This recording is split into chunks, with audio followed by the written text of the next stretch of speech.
in an incremental, rational way. Thank you.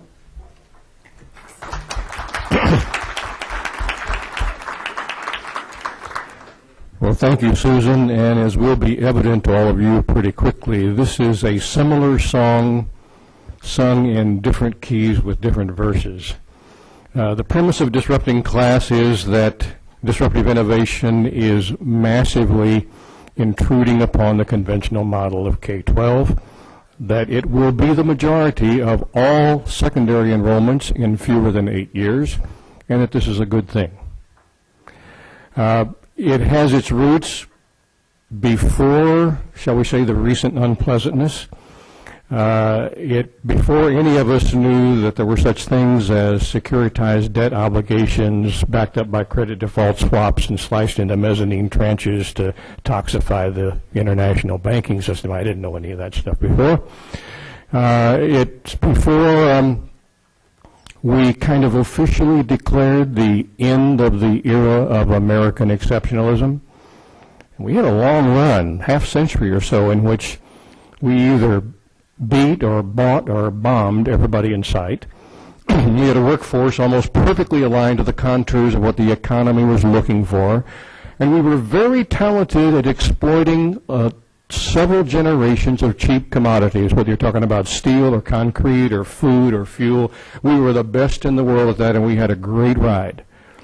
Now the question is, in context, can we do the value-added stuff? Can we raise a generation that's prepared to do what the American advantage is for the 21st century, or do we just encourage our kids to learn Mandarin? And the Chinese did indeed have a few bad centuries, but they are apparently back. A fast primer on what disruptive innovation is, so that's not a cryptic term. I'll do this as fast as I can.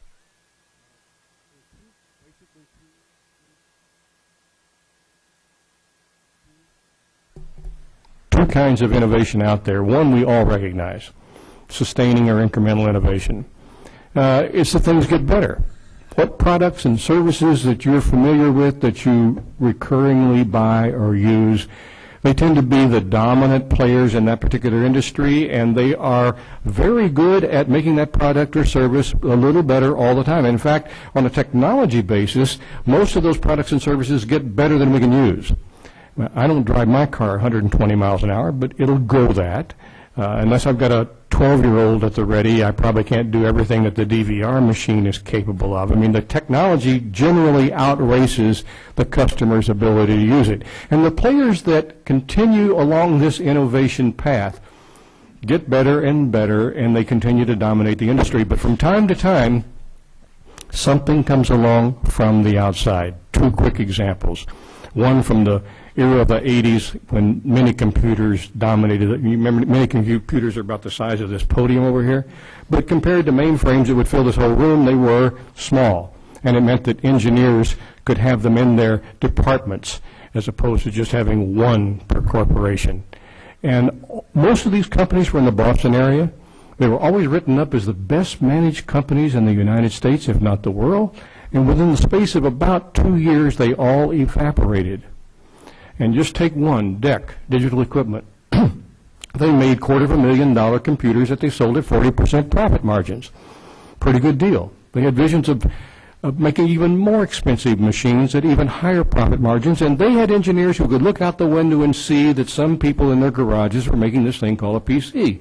They were not ignorant of that, and they were not incapable of doing the same thing, but it did not fit their business model, which is the lesson in disruptive innovation. Every enterprise is driven by really only three things. Resources, got to have them. Cash, people, facilities, equipment. If you don't do that, you don't move. But processes, and that's those things that we do to be successful. If you start a company, you quit doing the things that don't work and you repeat the things that do work, and over time they become something we call the organizational culture, and it's the stuff we don't have to talk about because we can all assume. And that is both a platform for success, but it is also a prison whenever we start to be disrupted, because the way we do things keeps us from adapting to the threat that's disruptive on the outside. And that's exactly what happened to the mini computer industry. They couldn't see it coming. Why would they? shift over to $2,000 machines at 5 to 10% profit margins. It made no sense to their business model. They couldn't do it. And that's the third driver, and that's priorities. We value some things over others.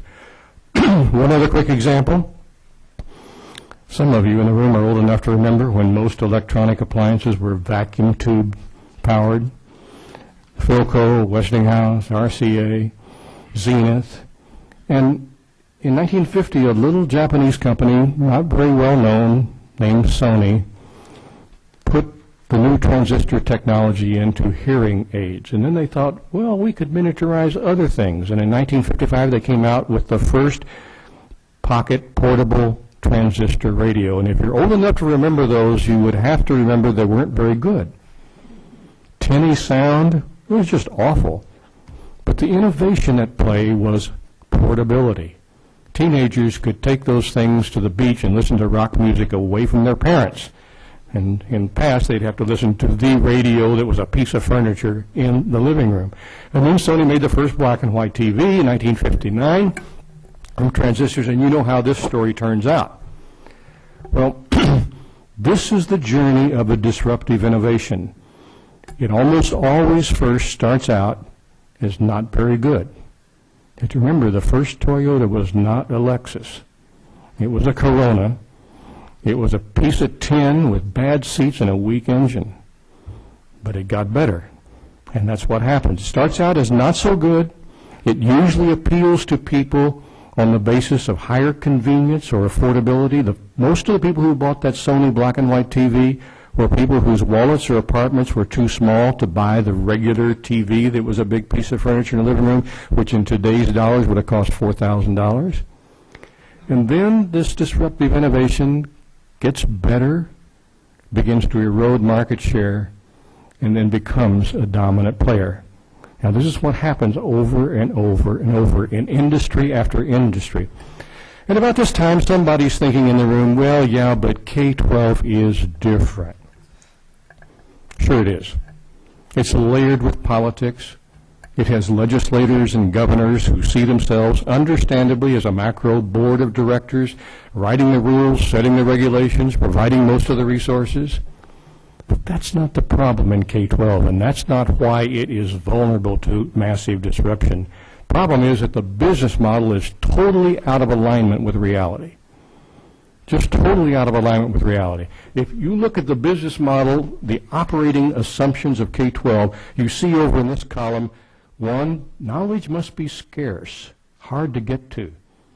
So we must put a properly qualified adult in front of a certain ratio of kids and line them up in neat little rows and tell them the things they need to know and have them regurgitate back, confirming that they got it within a reasonable period of time.